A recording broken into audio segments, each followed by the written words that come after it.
Hello guys, आपका स्वागत है अपने यूट्यूब चैनल दीपांशु ई क्लासेस पर। जैसा कि आप लोगों को पता है, हम लोग डेली मॉर्निंग में एजुकेशन से रिलेटेड जितनी भी इंपॉर्टेंट न्यूज़ इन्फॉर्मेशन अपडेट्स निकल कर आती हैं वो सारी की सारी हम लोग डिस्कस करते हैं।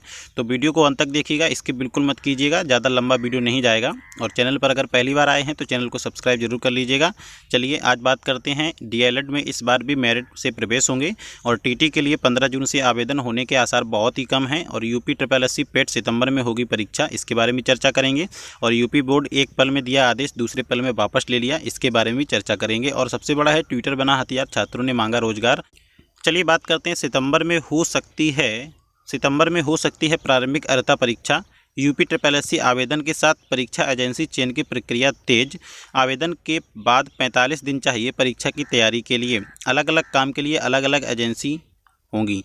ठीक है, अब तक आयोग एक परीक्षा एजेंसी से पूरी भर्ती कार्रवाई संपन्न कराता था। केंद्रीय परीक्षा व्यवस्था में कई तरह की खामियां सामने आने के बाद आयोग ने अलग अलग काम के लिए अलग अलग परीक्षा एजेंसी रखने का फैसला किया। एजेंसी परीक्षा संबंधित कार्यों को 4 मुख्य हिस्सों में बांटकर एजेंसी चयन की कार्रवाई शुरू की जा सकती है।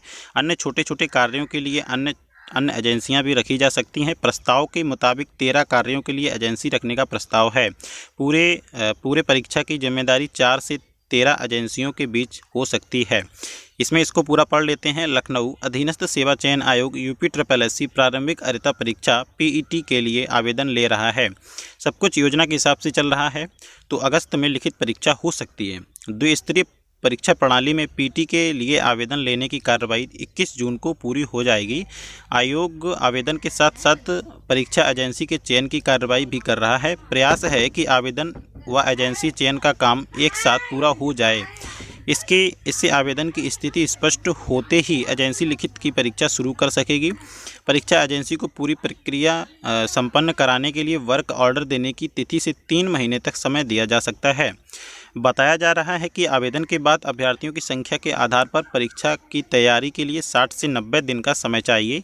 आवेदन की संख्या के आधार पर परीक्षा केंद्र बनाने, कितनी पालियों में परीक्षा करनी पड़ेगी, इसका निर्णय। और परीक्षा के लिए OMR छपाने, परीक्षक तैनाती व परीक्षा के प्रबंधन से संबंधित अन्य तमाम कार्रवाई करनी होगी। जानकार बताते हैं कि PT आयोग द्वारा कराई जाने वाली सभी भर्तियों की मुख्य परीक्षा में शामिल होने के लिए आवश्यक है। ऐसे में PT के लिए 25 से 30 लाख तक आवेदन का अनुमान है। ऐसा हुआ तो एक से अधिक पालियों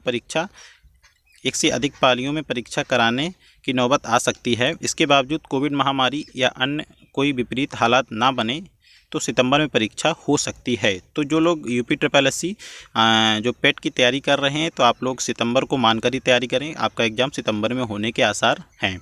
इसके बाद अगली न्यूज़ हमारी क्या है? अगली न्यूज़ में दिया गया है, यूपी बोर्ड एक पल में दिया आदेश, दूसरे पल में लिया वापस। ठीक है, CBSE की कक्षाएँ शुरू हुई, यूपी बोर्ड की अटकी। यानी कि लखनऊ CBSE बोर्ड ने निजी विद्यालय में 11वीं की ऑनलाइन पढ़ाई शुरू हो गई है, जबकि यूपी बोर्ड के स्कूलों में दाखिला प्रक्रिया ही अटकी है। निजी विद्यालय में प्री बोर्ड परीक्षा के आधार पर कक्षा 10 के छात्रों को 11वीं में दाखिला देकर ऑनलाइन पढ़ाई शुरू कर दी गई है। यूपी बोर्ड के विद्यालयों में 11वीं में दाखिला लेकर बोर्ड की तरफ से कोई स्पष्ट दिशा निर्देश जारी नहीं हुए हैं, जबकि 10वीं के छात्रों को 11वीं में प्रोविजनल दाखिला देकर पढ़ाई करनी होगी।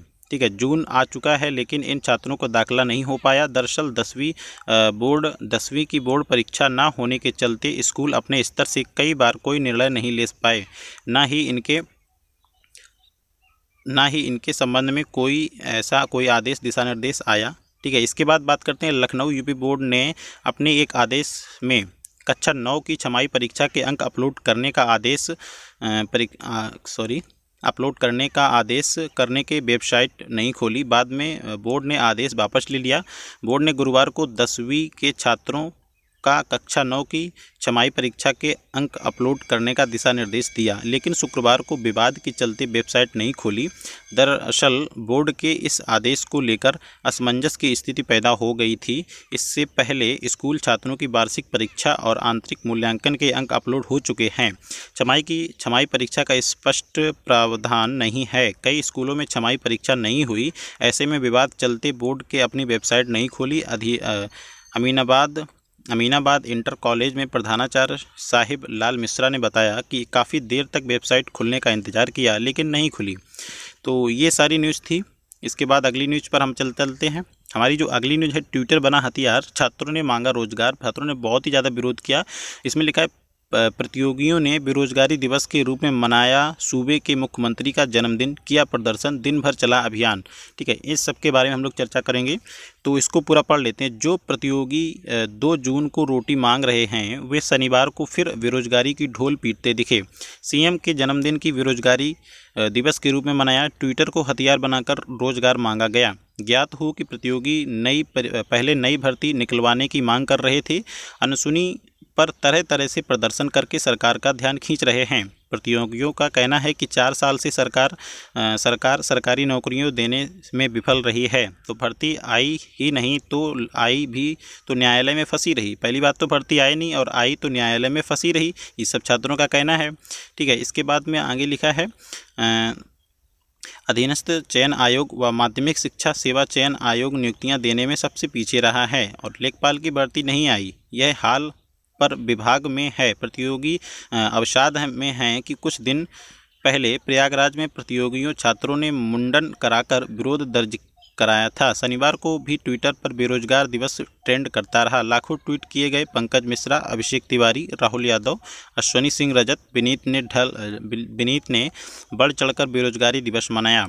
प्राथमिक शिक्षक भर्ती के मुद्दे को लेकर आम बेरोजगार प्रशिक्षुओं ने देश की व्यापी ट्विटर अभियान चलाया। मांग है कि सरकार प्राथमिक विद्यालय में पद रिक्त होने के बाद भर्ती नहीं कर रही है। सरकार सुप्रीम कोर्ट के 51 112 पद खाली होने का हलफनामा भी लगा चुकी है। 68,500 में 22,000 पद अभी भी रिक्त हैं। युवा बेरोजगार के संस्थापक राकेश पांडे उर्फ बंटी पांडे ने कहा कि इन सभी पदों को जोड़कर बड़ी प्राथमिक शिक्षक भर्ती में मांग शिक्षित बेरोजगार प्रशिक्षु सरकार से कर रहे हैं। युवा मंच समेत संगठनों के संयुक्त आह्वान पर आयोजित यूपी बेरोजगार दिवस जबरदस्त सफल रहा।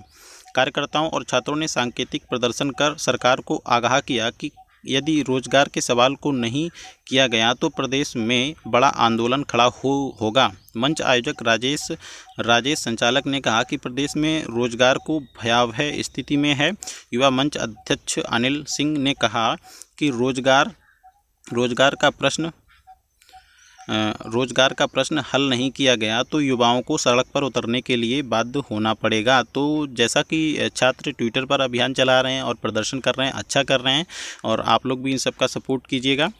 ठीक है, ताकि जो भी वैकेंसी आए उसको पूर्णता किया जाए। यूपी पैट की तो वैकेंसी आई है, अब देखो क्या होता है। इसके पहले भी यूपीएसआई और एएसआई, यूपी टेट, इन सभी का फॉर्म का जो एप्लीकेशन फॉर्म स्टार्ट हुए थे और 1-2 महीने के बाद उनको भी पोस्टपोन कर दिया गया। सभी जितनी भी वैकेंसी आती है सबको पोस्टपोन किया जा रहा है, तो आप लोग इसका विरोध जरूर कीजिएगा।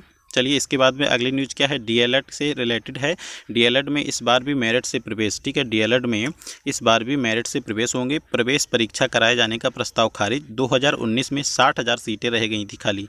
ठीक है, इसके बाद इसको पूरा पढ़ लेते हैं। प्रयागराज डीएलएड में इस बार भी मेरिट के आधार पर प्रवेश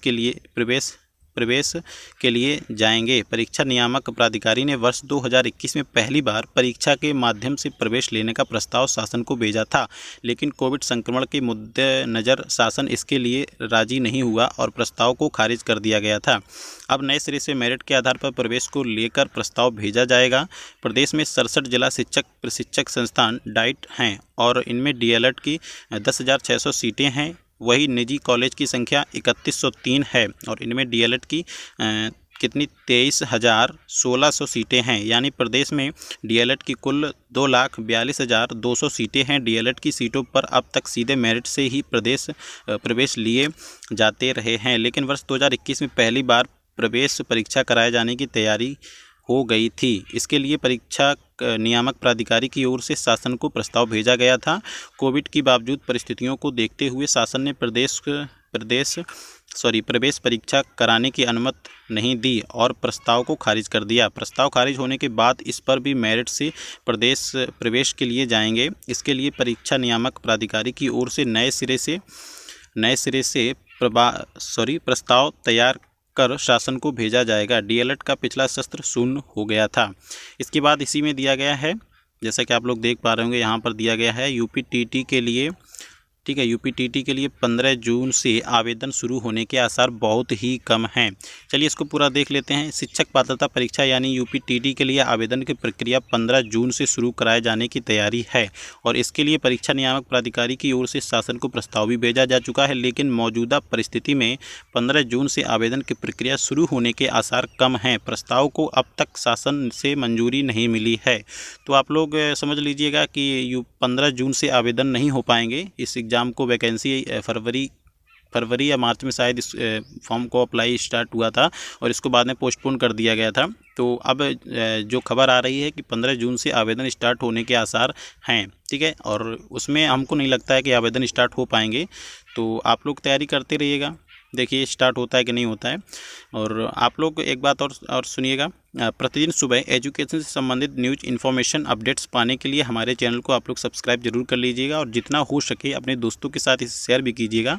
और आप लोगों ने अगर हमारे जो सोशल साइट्स हैं जैसे टेलीग्राम, फेसबुक और ट्विटर, इंस्टाग्राम, व्हाट्सअप ग्रुप, इन सबको अगर ज्वाइन नहीं किया है तो नीचे डिस्क्रिप्शन बॉक्स में लिंक दिया हुआ है, वहां से जाकर आप इसको ज्वाइन कर सकते हैं। और चैनल पर पहली बार आए हैं तो चैनल को सब्सक्राइब जरूर कर लीजिएगा और वीडियो कैसा लगा आपको दिल से लाइक कीजिएगा और एक अच्छा सा कमेंट करके हमें ज़रूर बताइएगा कि आपको वीडियो कैसा लगा है। चलिए मिलते हैं नेक्स्ट वीडियो के साथ, तब तक के लिए जय हिंद, जय भारत।